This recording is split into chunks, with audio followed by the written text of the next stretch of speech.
Salut, moi c'est Emmanuel Kamdo. Aujourd'hui, je vais vous expliquer comment connaître la perte de puissance d'un moteur. Actuellement, nous sommes en face d'un moteur V6. Si vous observez, le moteur vibre. Regardez bien, le moteur vibre à cause du misfire. En anglais, on appelle ça le misfire. En français, on appelle ça la perte de compression. Vous voyez comme le moteur de client vibre. Il ne peut pas bouger. Dès que tu démarres, la voiture s'arrête à cause de la vibration du moteur. Lorsque je mets la machine, et le check engine est sorti, lorsque je mets la machine, ça me dit, la machine c'est auto fixe, ça me dit misfire, engine misfire detected. Maintenant ça me donne P0300 et aussi le catalyseur qu'il faut remplacer.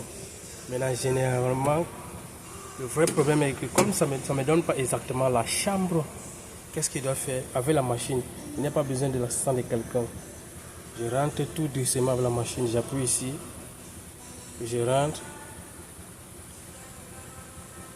je viens sur Live Data, je vais sur Live Data. Live Data, ça va te donner la chambre exactement. Maintenant, Live Data, je m'en vais sur Mixfire parce qu'il faut changer la page. Je m'en vais sur Mixfire, j'appuie Mixfire, qui veut dire perte de compression quoi. Maintenant, sur Mixfire, regardez le cylindre numéro 1 qui donne 0, c'est bon. Le cylindre numéro 2 qui donne, le cylindre numéro 1 donne 1, c'est pas bon. La valeur doit être 0. Si ça donne déjà 1, si ça donne une valeur que 0, c'est pas bon.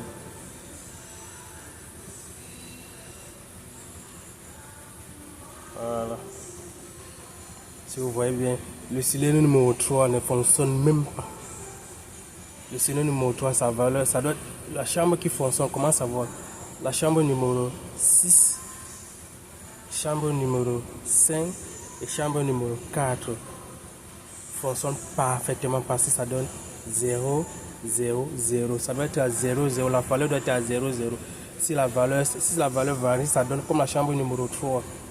La chambre numéro 3 donne, ça varie à 10, 12. Ça veut dire que la chambre ne fonctionne pas. Et la chambre numéro 1 ici ne fonctionne pas. La chambre numéro 1 ne fonctionne pas.